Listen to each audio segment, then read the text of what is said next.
By cutting out -7 dB around 3 kHz on the chords, the guitar automatically stands out around that same frequency range without it being boosted.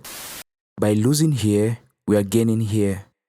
Getting the right EQ settings in your mix is very subjective. You only understand this after realizing that what worked on your last mix that turned out good doesn't work at all in your current mix. Basically, no two mixes can ever be the same. In this video, I'll show you how to approach EQ differently in every mix you come across, and by the end of the video, you'll realize the only advice you need when EQing is actually only yours, and is based on what you're listening to at that moment and not what someone told you would work.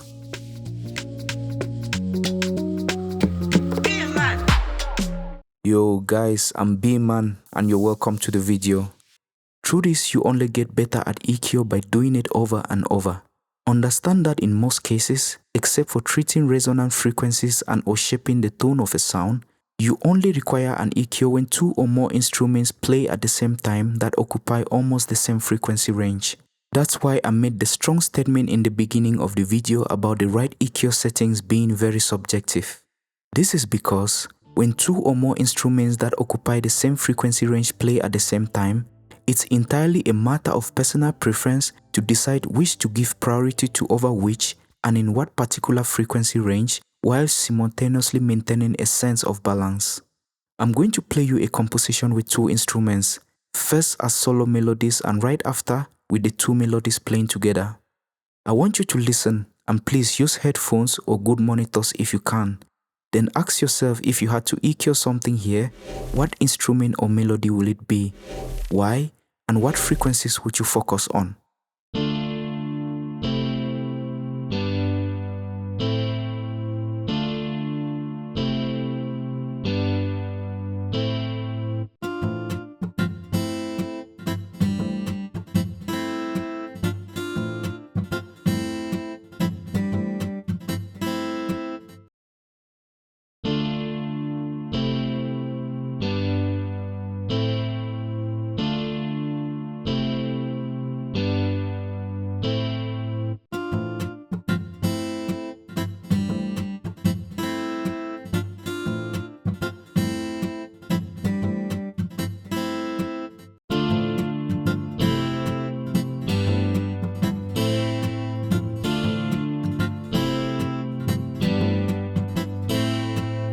Truth is, there's no wrong answers. It's just a question of taste. The real task is knowing how to achieve what suits your taste without creating a new problem while retaining a sense of balance. Now let me show you how I would EQ based on my own taste, why, and what frequencies I would focus on. You would have noticed that both the electric chords and the acoustic guitar, even though it doesn't sound like it, actually have a lot of low-end build-up. In this particular context, I felt the chords needed some of that low end more than the guitar. So with a low shelf and not a high pass filter, while I scooped out some of that low end on the electric chords around 60 Hz, I also cleaned up some more of that low end from the guitar around 200 Hz using a gentle slope. With these EQ moves, the acoustic guitar is naturally going to sound much more lighter than the chords.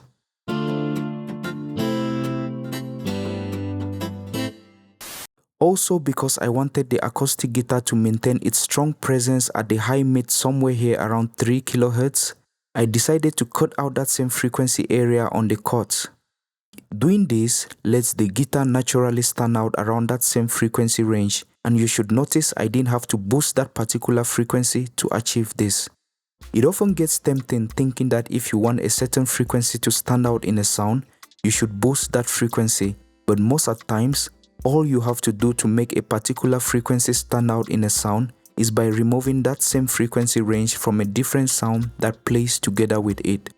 So by cutting out -7 dB around 3 kHz on the chords, the guitar automatically stands out around that same frequency range without it being boosted. So by losing here, we are gaining here. Now let's play both melodies and you'll feel a sense of balance and space without the two instruments clashing. First, without the EQ moves.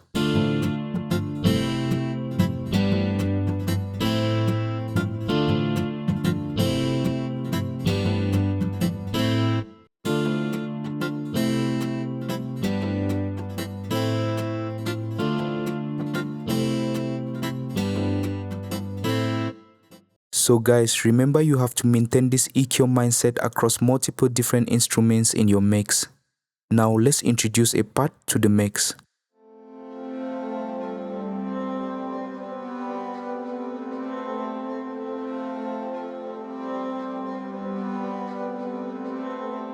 You'll notice that the part also has a build-up of low frequencies around 100 to 200 Hz, and we already have those same frequencies on the chords. By adding the part together with what we already have, we'll most likely have a MIDI mix around this particular low-end frequency range.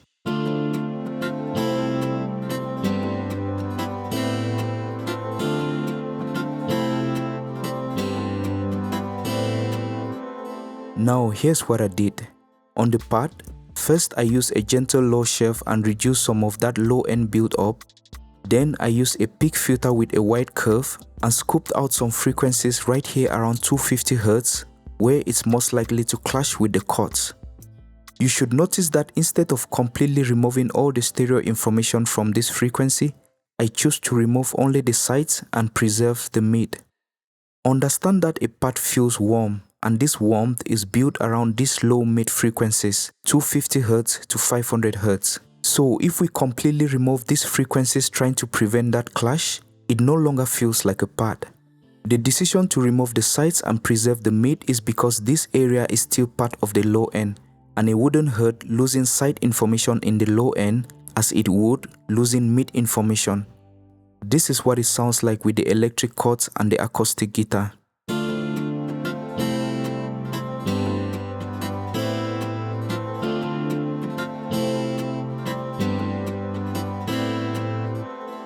So guys, I could keep going on and on with the different EQ moves I made on this mix, but then we'll end up with a video longer than necessary. If you want more videos on how I approach EQ on my mixes, please let me know in the comment section. Don't forget to like and subscribe. This is what the mix sounds like.